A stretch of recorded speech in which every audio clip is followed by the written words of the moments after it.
Hello and welcome to the Freelancers Tea Break, the short and sweet podcast you can enjoy whilst you're making a cuppa. I'm your host, Emma Cossey, and this is the podcast for anyone who is already freelance or is thinking about going freelance.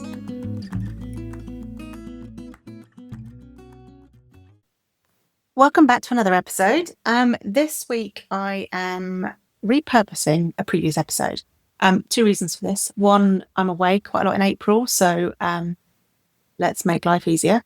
And secondly, Jo, who's my OBM and right-hand woman, not as I've accidentally said in a previous episode, second-hand woman. That's not what I meant.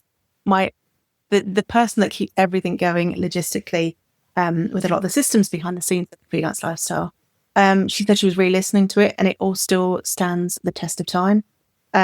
So I think it's a really useful one. It's also one that I've been doing myself. I'm going to be talking about subscriptions, how to reduce your costs. I think with AI, that's the only thing I didn't touch on really in this episode. And I think it's worth looking at what all your software offers and do you need to be paying for all these things? And do some of your other tools do these things as well?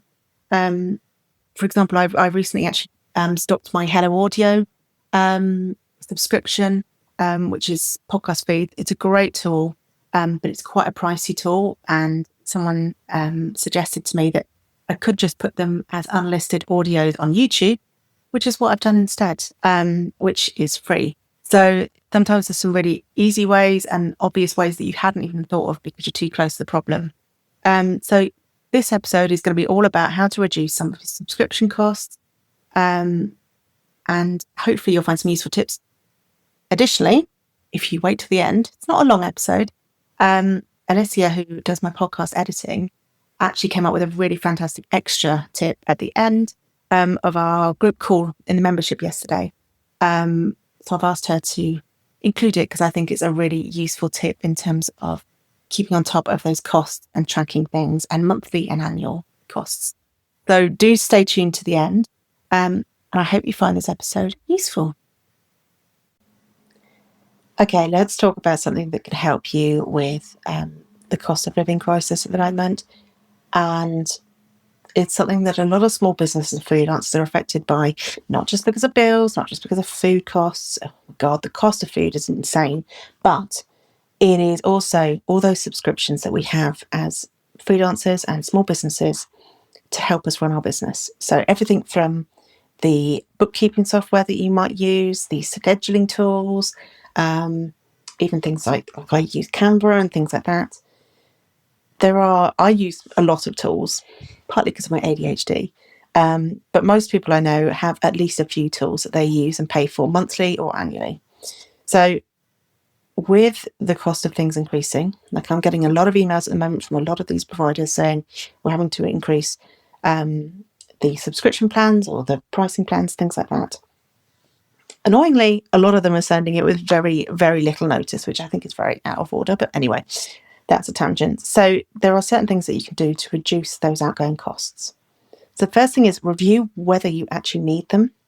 And the biggest question I ask here is, what return on investment do I get? Is it like more than an hour a month that I get back from admin things that I would be doing? Or is it actually bringing me in clients and things like that? So have a think. Are you using these tools because they help you feel a lot more organised and get things done? That's great.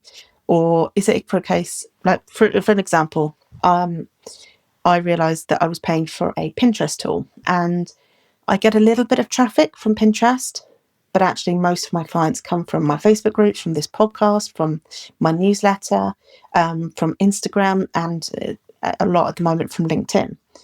So I realised actually there was no point me spending out for a Pinterest tool when that doesn't tend to bring me in clients.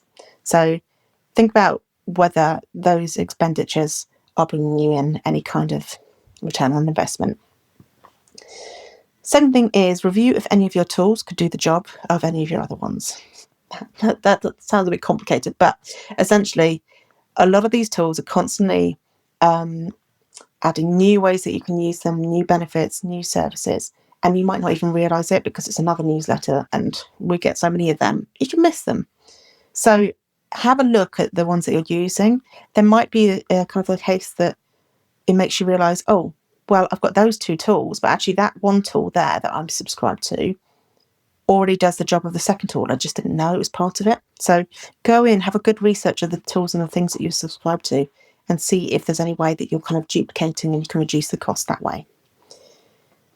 Finally, Haggle. And I know this is well, for me, for someone who is a coach of freelancers and often tells people not to haggle, don't reduce your fees for no reason. I actually think this is different for a lot of these software companies.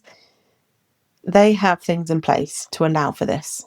And if you go into like their chatbots or their live chat people with the teams and say, I'm thinking about leaving, are there any lower price packages that would be better suited to me? Or I'm thinking of leaving. They will often come back with something else, like a special offer or a discounted rate for 6 months, things like that. So it is always worth asking. If you don't ask, you don't get. And they may be able to offer you a cheaper package, or that you might even be able to look at the free package for the moment until the cost of living improves, hopefully. In which case then you can go back up to a higher package. But it might be worth looking at whether you need to reduce your package or whether they can offer you something. Additionally, it's worth looking and seeing if there are any voucher codes out there. A lot of them will be like for first-time users. Sometimes you can be a bit cheeky and use a different email address. Not that I'm suggesting doing that, but I'm just saying some people might do it. So that might be one option. So you could always cancel the membership and restart one, or the subscription and start it with this new code. But also have a look at cashback sites like Top Cashback and Quidco, especially if you're just starting to look at subscriptions and you're starting to do new ones. Always have a look on those websites because they might have discount vouchers, but also you might get a cashback whilst you're doing them. And one extra point actually I've just thought of is check if these tools have got affiliate income or affiliate programs, because some of them will have it where if you invite other people to their service or their subscriptions, and you've referred them, they can take that money off your own subscription. Now, I'd only do this with tools that you love, and I have on the website, I'll put the links in the details. I've got a whole page of all the tools that I genuinely love and really value and think are worth it.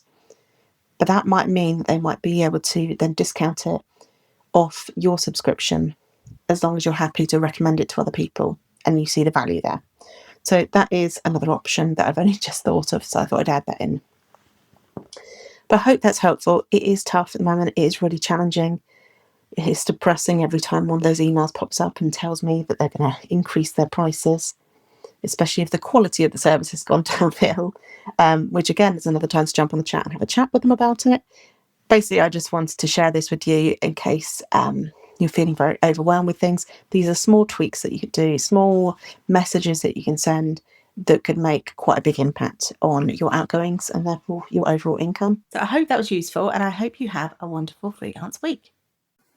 Hi, I'm Alicia. I'm a virtual assistant of the admin den, and I edit Emma's podcasts.